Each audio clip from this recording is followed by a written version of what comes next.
Bonjour à toutes et à tous et bienvenue sur ce tuto consacré à Affinity. Alors ici ce sera un tout petit tuto, mais c'est un tout petit tuto, pourquoi? Parce que c'est une question qui m'a été posée plusieurs fois par rapport à la mise à jour de Affinity. Donc on s'aperçoit que dans la version, maintenant nous sommes à la version 1.10.1, c'est-à-dire qu'il y a une mise à jour, et il y a beaucoup de gens qui m'ont dit tiens, qu'est-ce qui s'est passé de nouveau par rapport à cela? Ben justement, rien de positif en fait, au contraire. Donc, je vais ici ouvrir un nouveau document. Voilà, je vais prendre ici ce qu'il me propose.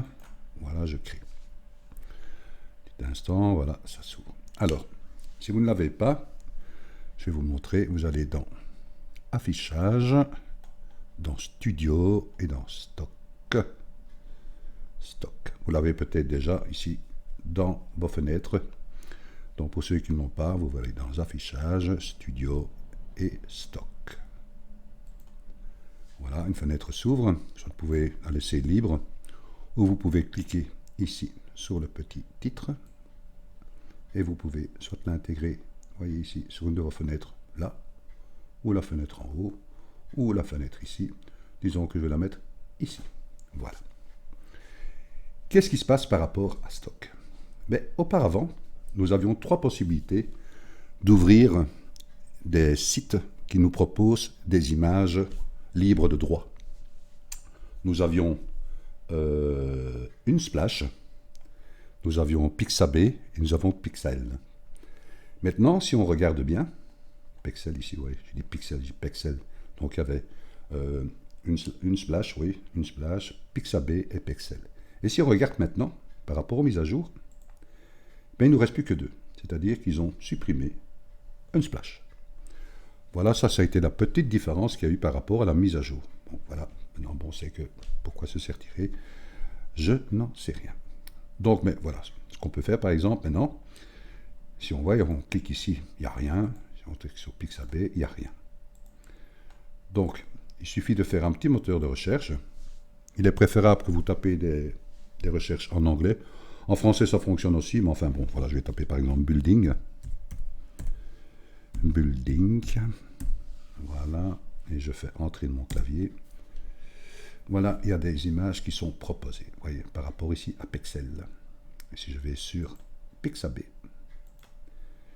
j'ai aussi plein d'images qui me permettent, sur un exemple, si je clique ici deux fois, il va m'ouvrir le site de Pixabay.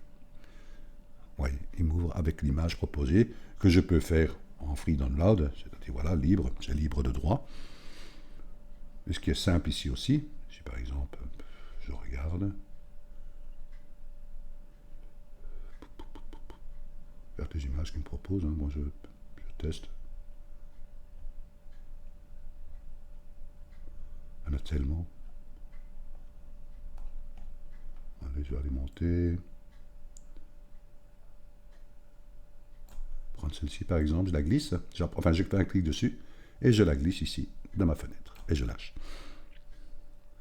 Donc vous voyez, j'ai reçu ici une photo de Art Tower, tu vois, c'est une tour qui fait 4000 sur 2250. Donc je vais fermer. Donc si je prends ici l'outil déplacer et je fais marche arrière, je te dis, j'appuie sur la touche contrôle de mon clavier et la roulette de ma souris. Vous voyez la superficie de mon image par rapport à l'image que j'ai créée au départ. Soit je peux l'ancrer dedans. Vous voyez. C'est un exemple. Ou je peux faire aussi, c'est simplement aller dans Document et ici faire attacher ou détacher le canevas.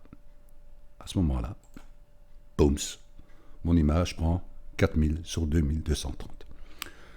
Voilà, ici c'était un petit tuto par rapport justement à cette mise à jour. Voilà, c'est côté facile aussi, donc c'est vraiment intéressant de pouvoir ici télécharger des images. C'est simplement les glisser dans votre fenêtre. C'est des images libres de droit. Donc voilà, n'hésitez pas, il y a de très très belles images. Voilà, je vous dis déjà un grand merci pour votre écoute et je vous dis à très bientôt pour un nouveau tuto. Merci à vous.